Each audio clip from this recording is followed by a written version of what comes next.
بسم اللہ الرحمن الرحیم۔ السلام علیکم۔ مزمل وائس آفیشل میں خوش آمدید۔ اس کی عمر محض 28 سال تھی۔ اس کے جسم پر سکن الرجی کی وجہ سے زخم ہو چکے تھے، آنکھوں کی چمک مٹ چکی تھی، مگر اس کے باوجود بھی اس میں کچھ ایسا تھا جو لوگوں کو اپنی طرف متوجہ کرتا۔ میں نے بھی جب اسے دیکھا تو اس کی طرف کھینچا چلا گیا تھا۔ میں نے اس سے ان حالات میں پہنچنے کی وجہ پوچھی تو وہ ہچکیاں لے کر رونے لگی۔ بہت سارے دلاسوں اور تسلیوں کے بعد اس نے اپنی آپ بیتی کچھ یوں سنائی تھی۔ میرا نام عفت حجاب ہے، میرا تعلق بلوچستان سے ہے۔ میں لسبیلا کے ایک انتہائی پسماندہ اور دور دراز گاؤں سے تعلق رکھتی ہوں۔ میرے والد صاحب کسی وڈیرے کے جانوروں کی دیکھ بھال کرتے تھے، یا آپ کہہ لیں اس کے ملازم تھے۔ سردیوں کے موسم میں بلوچستان میں بہت زیادہ ٹھنڈ ہوتی ہے اور سردیوں میں جانوروں کا گوبر اٹھا کر باہر پھینکنے، فصلوں کو پانی دینے اور سارا دن مسلسل ٹھنڈ میں رہنے کی وجہ سے میرے والد صاحب کو ٹھنڈ لگ گئی۔ میرے والد صاحب نے وڈیرے سے 3 دن کی چھٹی مانگی، مگر وڈیرے نے چھٹی دینے سے یہ کہتے ہوئے انکار کر دیا، اگر تمہیں چھٹی دے دوں گا تو میرے جانوروں کا خیال تمہارا باپ رکھے گا کیا؟ وڈیرے کا تلخ لہجہ دیکھ کر میرے والد صاحب خاموش ہو گئے اور اسی سرد موسم میں کام کرنے لگے۔ 2 دن بعد اس معمولی سی ٹھنڈ نے نمونیا کی شکل اختیار کر لی، جو بعد میں ڈبل نمونیا میں تبدیل ہوا تو میرے والد صاحب بستر پر گر پڑے۔ وڈیرے نے علاج معالجے کے پیسے بھی نہ دیے، البتہ والد صاحب کی حالت دیکھ کر انہیں چارپائی پر اٹھا کر ہمارے گھر چھوڑ گئے۔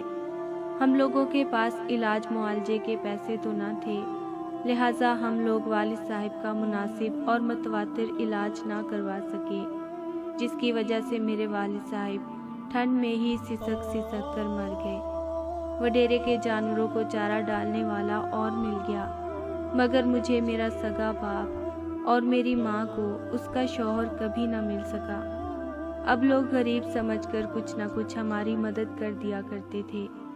کچھ میری ماں شادی غمی کے موقعوں پر لوگوں کے گھروں میں کام کر کے کما لیا کرتی تھی اور کچھ زکوٰۃ خیرات مل جاتی۔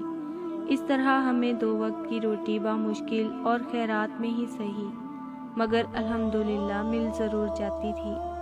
میری ماں اس صدقہ خیرات کے پیسوں میں سے بچت کر کے میری تعلیم کے لیے کچھ نہ کچھ جوڑ لیتی تھی۔ میں بھی خوب دل لگا کر پڑھتی تھی۔ گو کہ بلوچستان کے دیہاتوں میں بچیوں کے تعلیم دینے کا رواج باقی پاکستان کی نسبت بہت کم ہے، مگر میری ماں نے مجھے حالات کے مخالف اڑانے کا فیصلہ کر لیا اور میں بھی اس بات پر تیار ہو گئی۔ میں نے خوب محنت کی، یہاں تک کہ میں نے اسکالرشپ پر مکران میڈیکل کالج میں داخلہ لے لیا۔ آپ لوگ یقین کریں، میری ماں نے میرے والد صاحب کے انتقال کے بعد سے لے کر جب تک میرا بولان میڈیکل کالج میں داخلہ نہ ہو گیا، تب تک کبھی کسی بھی بیماری کے لیے خرید کر دوا نہ لی تھی، تاکہ جو پیسے دوا پر لگنے ہیں وہ پیسے بچا کر اپنی بیٹی کی تعلیم پر لگا سکے، اور اللہ تعالیٰ نے ان کو ان کے صبر کا پھل بھی عطا کر دیا۔ میرا میڈیکل کالج میں داخلہ ہو گیا، مگر میں جس نے ساری عمر بھیک، زکوٰۃ اور صدقہ خیرات لے کر کھایا تھا، جب مجھے میڈیکل کالج میں داخلہ ملا تو وہاں آنے والے نوابوں اور جاگیرداروں کے بچوں کو دیکھ کر مجھے اپنا آپ حقیر سا لگنے لگا۔ مجھے میری ہی والدہ سے نفرت ہونے لگی۔ انہوں نے آج تک میرے لیے کیا ہی کیا ہے؟ میں اکثر اس بات کو لے کر اپنی ماں سے تلخ لہجے میں بات کرنے لگی۔ میں اپنی ماں سے کوئی فرمائش کرتی تو میری ماں کی حیثیت نہ ہوتی میری وہ فرمائش پوری کرنے کی۔ جس پر میں پڑھائی چھوڑنے کی دھمکی دیتی تو میری ماں آنسو بہاتے ہوئے رونے لگتی اور مجھے ہاتھ جوڑ کر تعلیم جاری رکھنے کا کہتی۔ میں کئی بار برانڈڈ سوٹ خرید لیتی تو پتہ نہیں کتنا عرصہ بعد میں بھی میری ماں 100-200 روپے جمع کر کے دکان والے کو قرض چکاتی رہتی۔ میں نے کئی بار دیکھا جب میں تلخ لہجے میں بات کرتی تو میری ماں کی آنکھوں سے برسات کی طرح آنسو بہنے لگتے، اور میں غصے میں ماں کو آنسو صاف کرنے کا بولتی تو میری ماں اپنے پھٹے ہوئے دوپٹے سے اپنے آنسو صاف کرنے لگتی۔ جب میری نظر نیچے ماں کی قمیض پر پڑتی تو وہ جگہ جگہ سے پھٹی ہوتی، بعض جگہوں کو اکٹھا کر کے ٹانکا لگا ہوتا اور بعض جگہوں سے جسم نظر آ رہا ہوتا، مگر اس کے باوجود مجھے کبھی اپنی ماں کی تنگ دستی کا احساس نہ ہوا۔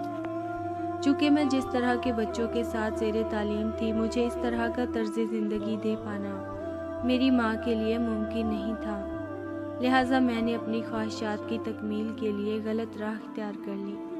میں نے بہت سارے وڈیروں کے بچے جو میرے ایک اشارے پر میرا ہر حکم بجا لانے کے منتظر تھے، ان میں سے ایک کو چن لیا جس کا نام طارق تھا۔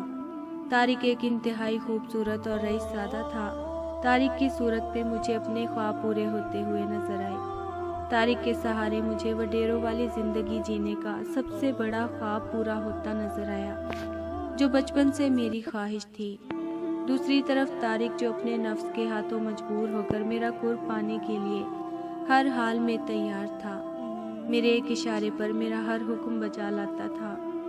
میرا دن بدن انداز زندگی بدلتا گیا، اور میں جب بھی چھٹی پر اپنے گھر جاتی تو میرے انداز اور چال چلن میری ماں کو مشکوک کر دیتے۔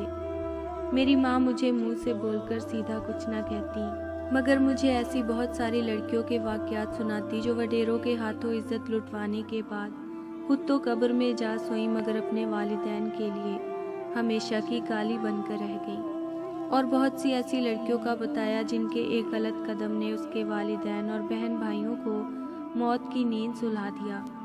میری ماں مجھے نرمی، پیار اور معنی خیز انداز میں ایسے واقعات سناتی، مگر میں ایک کان سے سنتی دوسرے سے نکال دیتی تھی۔ میری ماں مجھ سے مہنگی مہنگی چیزوں کے متعلق پوچھتی تو میں کہہ دیتی کہ یہ میری فلاں دوست نے تحفہ دیا ہے، یہ فلاں نے دیا ہے۔ خیر، وقت گزرتا رہا، طارق مجھ پر پیسہ لگاتا گیا، مگر میں نے اسے پیسہ پورے کرنے کا موقع نہ دیا۔ جب طارق نے مجھے کسی صورت بھی اپنے جال میں پھنستے نہ دیکھا تو اس نے مجھ پر پیسہ لگانا بند کر دیا۔ میں جو عیاشی کی زندگی گزارنے کی عادی ہو چکی تھی، زیادہ عرصہ پیسے کی تنگی برداشت نہ کر سکی اور پکے ہوئے پھل کی طرح طارق کی جھولی میں جا گری۔ طارق نے نفسانی خواہش پوری کرنے کا اظہار کیا تو میں نے نکاح شرط رکھی۔ طارق نے کورٹ میرج کی آفر کی تو میں نے طارق سے کچھ وقت مانگا، اور گھر میں نے ماں سے اجازت چاہی تو میری ماں نے نہ صرف کورٹ میرج بلکہ وڈیروں کے گھر بھی شادی کرنے سے منع کر دیا، اور تعلیم مکمل کرنے سے پہلے شادی نہ کرنے کا حکم دے دیا۔ یہ پہلا موقع تھا جب میرے تلخ لہجے کے بدلے میں میری ماں بجائے خاموش ہونے کے آگے سے تلخ ہوئی، اور دونوں کی تلخی نے ماحول کو زیادہ خراب کر دیا۔ میں نے طارق کو ماں کے فیصلے کے متعلق بتایا تو طارق نے مجھے اپنے روپے پیسے جاگیریں وغیرہ بتائیں اور کہا کہ تمہیں پڑھائی کی ضرورت ہی نہیں ہے، تم پڑھائی چھوڑ کر میرا گھر بساؤ، میں تعلیم حاصل کر رہا ہوں نا، مجھ میں اور تم میں کیا فرق ہے۔ میں نے طارق کے فیصلے سے اعتراض کیا، مگر طارق نے میرے دل اور دماغ پر اپنی دولت اور جاگیر کی پٹی باندھ کر مجھے قائل کر لیا، اور میں پڑھائی بیچ میں چھوڑ کر بنا اپنی ماں کو بتائے طارق کے ساتھ فرار ہو گئی۔ میری ماں نے جب کافی دن مجھ سے رابطہ نہ ہونے پر کالج سے میرے متعلق معلوم کیا تو میرے فرار ہونے کی خبر مل گئی۔ دوسری طرف طارق جیسے وڈیرے سے ٹکرانے کی جرت میری ماں تو کیا، شاید میرا پورا گاؤں مل کر بھی نہیں کرتا، لہٰذا میری ماں اسی صدمے سے مجھے بد دعائیں دیتی ہوئی اس دنیا سے رخصت ہو گئی۔ جب میں مکمل طور پر طارق کے اختیار میں آ گئی تو میری حالت خریدی ہوئی لونڈی سے بھی بدتر ہو گئی۔ طارق نے فقط نکاح کا لالچ دے کر مجھے استعمال کرنا شروع کر دیا، یہاں تک جب میں امید سے ہو گئی تو میرا نکاح پر اصرار بڑھنے لگا، مگر طارق نے نکاح کرنے سے صاف انکار کر دیا۔ شاید اتنی جلدی میری ماں کی بد دعائیں قبول ہو جائیں گی، اس بات کا مجھے اندازہ بھی نہیں ہوا تھا۔ میری سوچ سے بھی پہلے میری ماں کی مجھے دی گئی بد دعائیں عرش پر پہنچ گئی تھیں۔ شادی کے انکار کے بعد جب طارق نے مجھے اپنی ہوس بجھانے کے لیے بلایا تو میں نے انکار کر دیا، جس پر مجھے وحشیانہ تشدد کا نشانہ بنایا گیا، یہاں تک کہ میں بے ہوش ہو گئی، اور طارق نے حالت بے ہوشی میں بھی اپنی ہوس پوری کی۔ اب نہ صرف طارق بلکہ نشے میں دھت طارق کے دوستوں کے لیے بھی میں ہی سامان لذت تھی۔ انکار کی صورت میں مجھے شدید ترین تشدد کا نشانہ بنایا جاتا۔ جب میں ہوش و حواس کھو بیٹھتی تو وہ لوگ اپنی پیاس بجھا کر چل دیتے۔ آج تک میرے پیٹ میں پلنے والا بچہ جسے کوئی اپنانے کو تیار نہ تھا، جب اس کی ولادت کا وقت آیا تو میں دنیا کی واحد ماں تھی جو یہ دعائیں کر رہی تھی کہ یا اللہ یہ بچہ مردہ پیدا ہو۔ نہ جانے کیوں یہ دعا کرتے ہوئے سامنے میری ماں کا چہرہ آ جاتا۔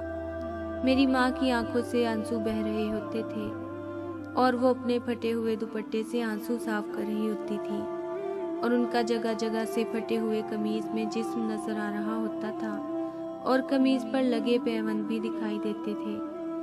خیر میری دعا قبول ہوئی۔ بچے کی ولادت کے قریب مجھ پر طارق کو کوئی رحم نہ آیا، مگر اس کے کسی رحم دل دوست کے کہنے پر طارق مجھے ہسپتال لے گیا۔ میں نے ایک نرس سے ہاتھ جوڑ کر مدد مانگی۔ نرس نے مجھے پولیس سے مدد لینے کا کہا، مگر میں جانتی تھی پولیس والے وڈیروں کے دلال ہوتے ہیں، لہٰذا میں نے نرس کو منع کر دیا۔ میں نے ہسپتال میں ایک مردہ بچے کو جنم دیا اور پھر جب چلنے کے قابل ہوئی تو راتوں رات فرار ہو کر کراچی آ پہنچی۔ میں آج بھی کراچی کے ایک فلاحی ادارے میں رہائش پذیر ہوں۔ میرے جسم پر لگے زخم اسکن الرجی میں بدل گئے ہیں، جنہیں ڈاکٹر اب جلد کا کینسر قرار دے چکے ہیں۔ میرے سر کے بال جن میں ہر چھٹی پر میری ماں تیل لگایا کرتی تھی وہ جھڑ چکے ہیں۔